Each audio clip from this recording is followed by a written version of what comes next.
Europe 1, il est 8h moins le quart. L'interview vérité. Et ce matin, Thomas, vous recevez Gaspard Ganzer. Il a été le patron de la communication de François Hollande d'avril 2014 à hier matin. Et il s'est retrouvé en fin de semaine dernière au cœur d'un pataquès sur son investiture pour les législatives sous l'étiquette République En Marche. Bonjour Gaspard Ganzer. Bonjour Thomas Soto. Merci d'être là parce que vous ne parlez absolument jamais. Alors on va commencer par les législatives. Qu'est-ce qui s'est passé pour qu'en quelques heures, vous passiez de « je suis candidat aux législatives en Ille-et-Vilaine » à « finalement j'y vais pas ». C'est une drôle d'histoire en fait. J'avais pas du tout prévu ça au programme parce que moi je savais depuis quelques mois que François Hollande allait quitter la présidence de la République, donc j'avais commencé à réfléchir à mon avenir qui était bien loin de la politique, dans le secteur privé, dans l'entrepreneuriat. Et Emmanuel Macron, que je connais là depuis très longtemps, m'a fait cette proposition un peu à la dernière minute. Ça m'a beaucoup honoré. J'ai pris 24 heures pour réfléchir et puis j'ai refusé parce que c'était vraiment pas la bonne idée. Est-ce que c'est François Hollande qui avait décidé de vous faire parachuter là-bas, comme l'a dit Jean-Paul Delevoye, monsieur investiture d'Emmanuel Macron? Pas du tout. François Hollande n'était pas au courant de ce projet. Je l'ai informé quand cette proposition m'a été faite. Mais vous l'avez d'abord accepté puis refusé? Non. En fait, j'ai pris 24 heures de réflexion pour le faire.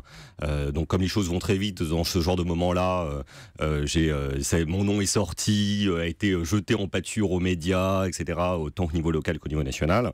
Et moi, je me suis rendu compte tout de suite que c'était pas du tout un bon plan. Moi, je suis parisien. Si un jour je dois faire de la politique, c'est à Paris et c'est pas en Bretagne où j'ai pas d'attache, ni grand-mère, ni grand-père, ni arrière-grand-père. Il reste 11 circonscriptions non attribuées par En Marche à Paris. Ça peut vous intéresser? Elles sont pas pour moi. Elles sont pas pour vous. Donc c'est pas pour ce tour-là. Non, moi j'irai faire autre chose. Bon, voilà qui est clair. Alors hier, vous étiez Gaspard Ganzer aux premières loges pour la passation de pouvoir à l'Élysée. Que vous a dit François Hollande au moment de partir? À bientôt. Non, il m'a dit à bientôt. Il nous a remercié, moi et quelques autres de son équipe rapprochée pour le travail qui avait été accompli au cours des dernières années.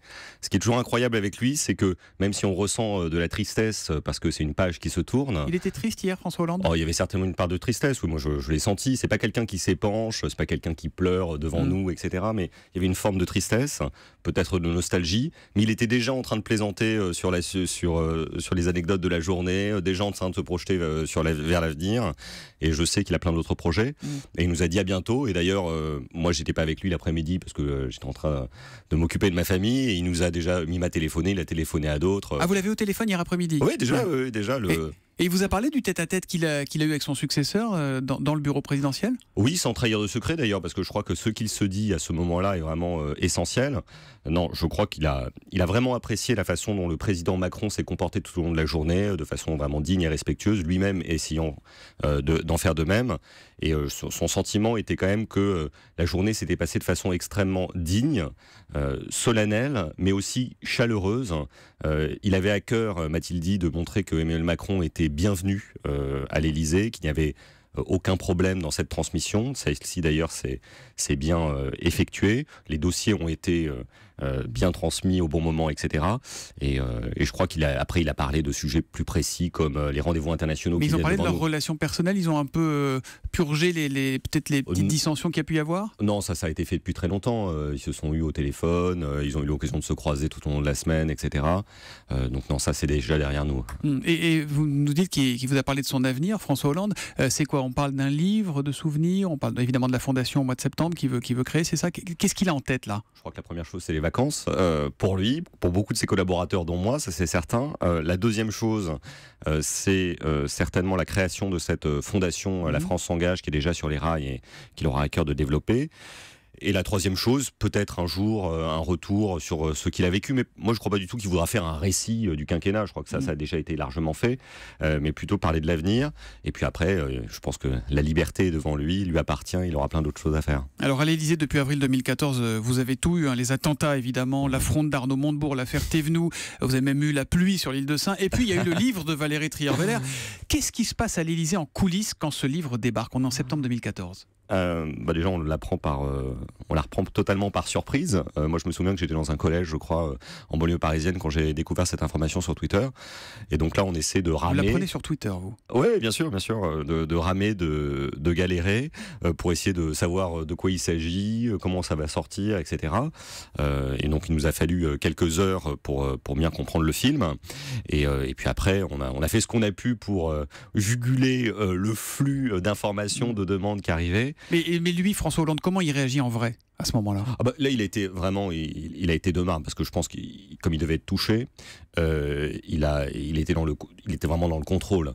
Il faut comprendre ça et ça semble évident, mais plus les épreuves sont douloureuses, dures, plus on cherche à se blinder parce qu'on sait qu'on va être touché. Donc quelque part, on met une armure dans ce genre de moment-là. Décidément, c'est une forme de littérature qu'aura marqué le quinquennat, avec aussi le fameux ouvrage de Davé et l'homme. Est-il exact que ce livre s'est fait complètement dans votre dos, Gaspard Ganzer? Non, c'est faux, parce qu'en fait, il a été lancé avant que j'arrive. Le président de la République m'a tenu au courant de la progression de ce livre. Vous saviez qui voyait les journalistes? Oui, bien sûr. Surtout que je trouvais que c'était une bonne chose, parce que moi je crois que c'est bien d'expliquer ce que l'on fait, le récit, comme ça au fil de l'eau de son action. D'ailleurs, il n'y a pas que ce livre-là. Vous pensiez que c'était une bonne chose au moment où il était en train d'être écrit, ou vous pensez que c'est une bonne chose maintenant que vous l'avez lu, ce livre? Je pensais, et je le pense toujours, parce que ce livre mérite d'être lu. Quand on le lit, il vaut beaucoup mieux que la caricature qui en a été faite. On y voit un président qui prend des décisions difficiles, qui pèse le pour, le contre sur chacun des points. Et ça a aussi tué sa candidature. Hein. C'est ce qu'il a, dit-on, affaibli. Il s'en est voulu de ce livre ou pas, lui? Non, pas du tout. En revanche, je pense qu'on s'est souvent dit que le titre du livre ne correspondait pas à son contenu. Je crois que le titre aurait dû être « Un président a bien raison de dire ça » et d'expliquer ce qu'il fait. Dire ça. Voilà. On le dit ingérable, François Hollande, qui n'écoute que lui-même, qui textote à tout va. Est-ce qu'il y a des moments où vous, qui aurez été loyal et fidèle jusqu'à la dernière seconde, vous avez envie de lui claquer la porte au nez? Pas du tout. Non, jamais de la vie. Vous faites pas de la com, là, vous êtes sincère? Non, je vous dis non, parce que c'est quelqu'un qu'on ne peut pas, qu'on ne peut pas détester, parce que quand on travaille avec lui, il est tellement sympathique, intelligent et surtout courageux. Qu'on n'a pas envie d'être contre lui. C'est-à-dire que moi j'ai vécu des épreuves absolument terribles avec lui, à ses côtés dans mon humble rôle, et je parle notamment des attentats. Et quand on est à ses côtés dans ce genre de moment-là, après les petites choses qui peuvent être un texto envoyé par-ci, un changement de programme par-là, c'est vraiment peu de choses à côté de tout ce qu'il a pu faire de bien. Bon, on va parler du nouveau président, Emmanuel Macron. Alors lui, c'est votre copain de promo à l'ENA. Peut-être d'ailleurs de-t-on dire c'était votre copain. Est-ce que vous lui en avez voulu d'avoir démissionné? Est-ce que pour vous, il a trahi à un moment? Non. En revanche, je pense que quand il a démissionné du gouvernement, moi j'ai trouvé ça dommage sur le moment parce que je pense qu'on avait encore beaucoup de choses à accomplir avec François Hollande jusqu'à la fin de ce quinquennat. Il a fait du mal à François Hollande à ce moment-là? Il lui a pas fait du bien, ça c'est certain. C'était son ministre de l'économie, il avait besoin de lui. Mais après, j'ai assez rapidement compris ce qu'il voulait faire. L'ambition qui était la sienne, de changer la politique, de la renouveler. Et je lui ai souhaité le meilleur. Il paraît que sur votre bureau, vous avez un mug avec une photo de vous et d'Emmanuel Macron. Ouais. Avec la légende, c'est Punk is not dead, c'est ça? Oui, c'est vrai, c'est une amie qui m'a offert ça. J'ai jamais compris cette légende, mais elle m'a toujours fait rire. On me voit en train de rire, lui aussi. Donc, alors, vous qui avez connu tout ça de l'intérieur, quel conseil vous lui donnez à Emmanuel Macron? De rester lui-même. Je pense que souvent on se dit quand on arrive à la présidence de la République ou dans des hautes fonctions qu'il faut endosser un rôle, mettre un costume qui n'est pas le sien. Je pense que les Français, ils ont élu Emmanuel Macron, ils n'ont pas élu le général de Gaulle ou François Mitterrand. Et donc je pense qu'il doit rester ce qu'il est. C'est quelqu'un de joyeux, bienveillant, naturel, moderne et ne pas singer qui que ce soit. Au fait, et vous allez faire quoi maintenant, Gaspard Ganzer? Je vais prendre des vacances pour commencer, et puis je vais reprendre le fil de ce que j'avais commencé à faire à partir de décembre, quand j'ai su que le président de la République précédent ne serait pas candidat, c'est-à-dire construire un projet entrepreneurial avec plusieurs personnes qui seraient mes associés. Et donc je viendrai peut-être un jour vous en reparler. Mais dans quel secteur je ne peux pas vous en dire plus pour le moment, mais en tout cas, moi je crois que le plus important c'est de créer, d'entreprendre, d'innover, c'est ce que j'ai envie de faire. Et la politique de retour un jour peut-être? Vous avez dit ce qu'il y a de plus noble dans la politique, c'est d'être candidat à une élection. C'est vrai, peut-être, la vie est très très longue, mais pas tout de suite. Pas tout de suite. Merci beaucoup Gaspard Ganzer d'être venu en direct ce matin sur Europe 1 et bonne journée à vous.